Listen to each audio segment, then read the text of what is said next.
My phone felt heavier than it should have as I slid it into my lap. Ethan kept talking, laughing, telling another story about a coworker who couldn't handle pressure. The table ate it up. Everyone loved his calm confidence. No one noticed the way my hands stayed perfectly still. I opened the bank email under the table. Loan application pending verification.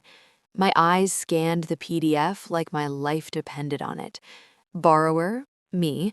Amount, a number big enough to change everything. Cosigner contact, Ethan.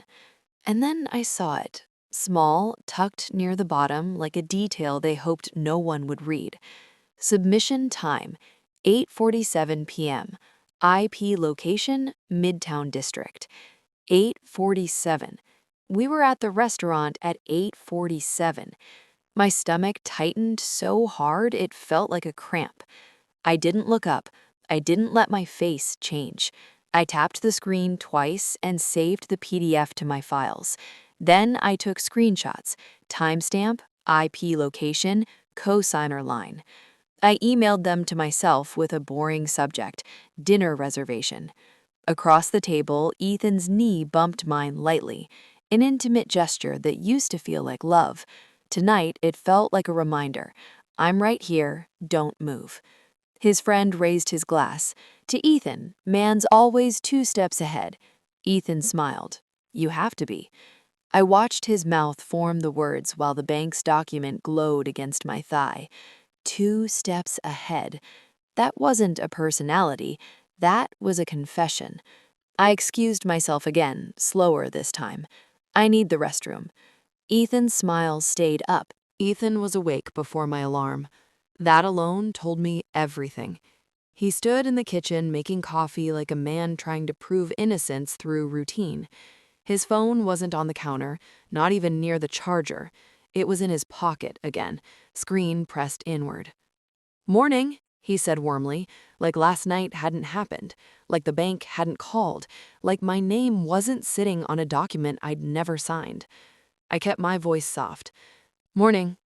He kissed my cheek, then watched my face carefully, waiting for me to explode. I didn't. I opened the secure link the bank had sent and uploaded my ID, then typed a simple statement. I did not authorize this loan. I did not sign. I did not consent to any verification. Then I scrolled farther down the portal and saw the next step scheduled. Voice confirmation. Window, 11 a.m. to 1 p.m. My throat tightened. Voice confirmation meant someone could say one sentence and pretend it was me. It meant Ethan didn't need my hand. He needed my voice, or someone who could mimic it. Ethan poured coffee into a mug and smiled. Big day? Just errands, I said. His eyes narrowed slightly. What kind of errands? The question sounded casual. It wasn't. I shrugged. Normal stuff. He nodded like he accepted it, but his hand tightened around his mug. Then he said it, too gently. You're not going to do anything weird today, right? Weird. Like protecting myself was a personality flaw. I met his eyes and smiled politely. No. He relaxed by a fraction, like my answer was a green light. As soon as he left, phone on the table, voice memo recording, bank portal open, my ID and passport beside me like I was walking into court, not a verification window. At 11 a.m., nothing happened. No call, no notification, no press 1 to confirm, just silence. My stomach tightened, but I didn't move. I watched the minutes pass like they were footsteps coming closer. 11:06. Still nothing. Then my email refreshed on its own. A new message from the bank appeared with a subject line so calm it felt cruel. Verification completed. Application moving forward. My hands went cold. Completed. Without me. I opened the bank portal again. The status had changed. Voice confirmation successful. Time 11:07 a.m. For a second, my brain refused it, like reality was a language it couldn't translate. Then it clicked. Someone answered the call. Someone spoke as me. Someone said the line they needed. I called the fraud prevention number. Fraud prevention, the rep answered. My verification just completed, I said, voice steady but thin. I did not receive a call. I did not confirm anything. Typing. A pause. Ma'am, she said carefully, our system shows the verification was completed. From where? I asked. From what number? We can't share the full number, but I can confirm the verification did not originate from the primary device you're calling from. Not my device. Not my voice. I took a slow breath. Cancel it. We've already placed a dispute marker, she said, but if the verification completed, we need an identity affidavit. You can upload it through the secure link or visit a branch today. Today, I repeated, because my body understood urgency before my mind did. I ended the call, grabbed my keys, and drove to the nearest branch with my voice memo still running. The banker lowered her voice like she didn't want the lobby to hear how bad it was. I can't show you the full number, she said, turning the monitor slightly, but I can confirm the verification call was routed to an alternate contact ending in 72. My throat tightened. Nora's number on my screenshots ended in 72. I didn't gasp. I didn't flinch. I simply asked, when was that alternate contact added? Her eyes scanned the screen. This morning, 10:52 a.m., 8 minutes before the window even opened. I nodded slowly, like we were discussing a delivery time. Who added it? She hesitated. It shows it was updated through online banking, authorized access. Authorized access. Ethan. My hands stayed steady as I filled out the identity affidavit. Name, address, statement. I did not authorize this loan. I did not approve any verification. I suspect fraud by someone with access to my accounts.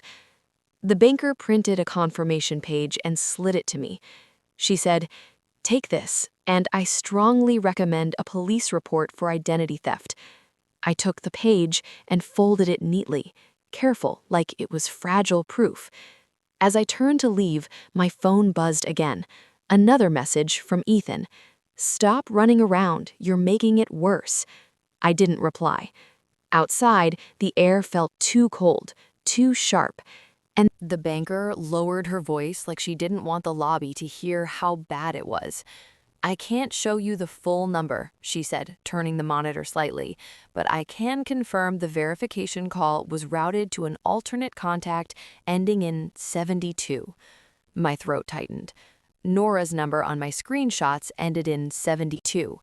I didn't gasp. I didn't flinch. I simply asked, when was that alternate contact added? Her eyes scanned the screen. This morning, 10:52 a.m., 8 minutes before the window even opened. I nodded slowly, like we were discussing a delivery time. Who added it? She hesitated. It shows it was updated through online banking. Authorized access. Authorized access. Ethan. My hands stayed steady as I filled out the identity affidavit. Name, address, statement. I did not authorize this loan. I did not approve any verification. I suspect fraud by someone with access to my accounts. The banker printed a confirmation page and slid it to me. Take this, she said, and I strongly recommend a police report for identity theft. I took the page and folded it neatly, careful, like it was fragile proof. As I turned to leave, my phone buzzed again. Another message from Ethan. Stop running around, you're making it worse. I didn't reply. Outside, the air felt too cold, too sharp.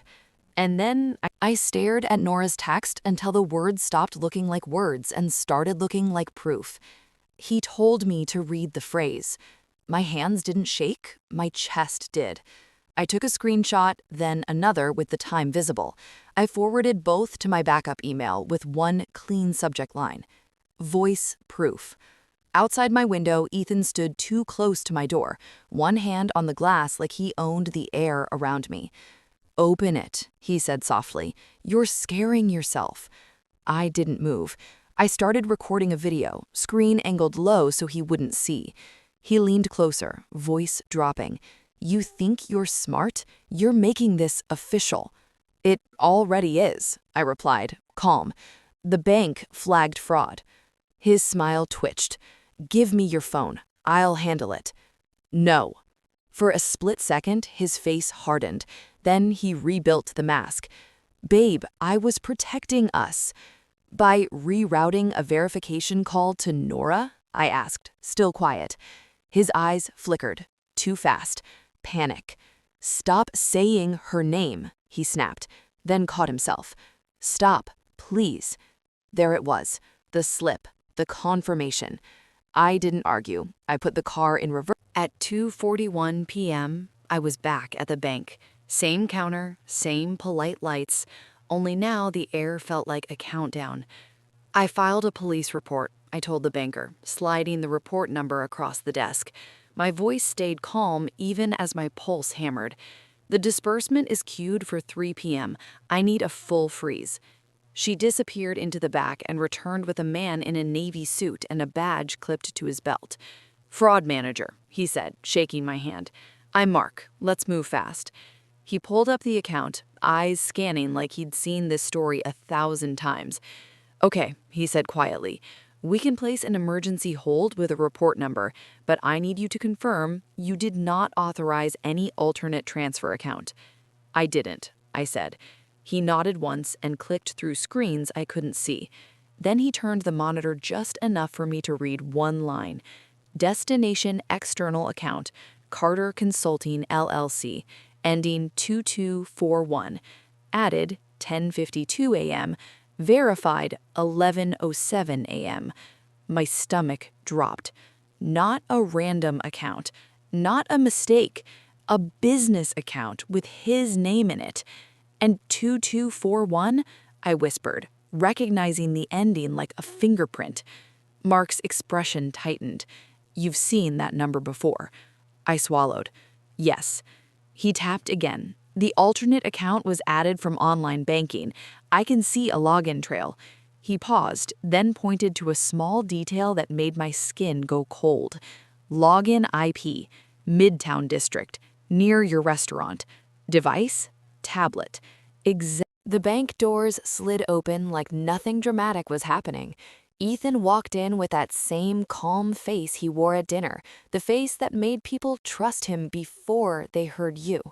He scanned the lobby, found me at the counter, and smiled like this was a misunderstanding he could manage. "There you are," he said softly, stepping closer. "Can we not do this here?" Mark, the fraud manager, didn't move. He watched Ethan the way professionals watch storms. Ethan turned his smile on him. "Hi, I'm her husband. She's been under a lot of stress. I can explain." "I'm speaking with Miss Carter," Mark said calmly. "Please step back." Ethan's smile tightened. "We share accounts. I'm authorized." Mark nodded once. "Not on an identity theft dispute with a police report. Your access is restricted." Ethan's face flickered, anger, then quick control. He lowered his voice toward me, intimate and sharp. "You're really doing this," he whispered. "You're going to ruin me." I kept my voice even. "You filed a loan in my name." He shook his head like I was exhausting. "I told you, temporary. I was going to fix it before you noticed." Mark tapped his keyboard.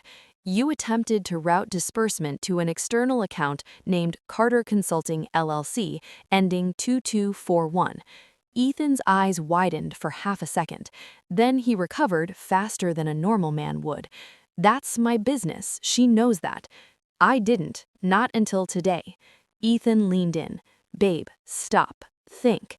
I looked at him with calm that felt unfamiliar even to me. "I am thinking." Mark glanced at his screen. Someone attempted account access at 3:01 p.m. from a tablet on the same IP pattern used during the loan submission. Ethan laughed, one short laugh meant to make this feel silly. "So what?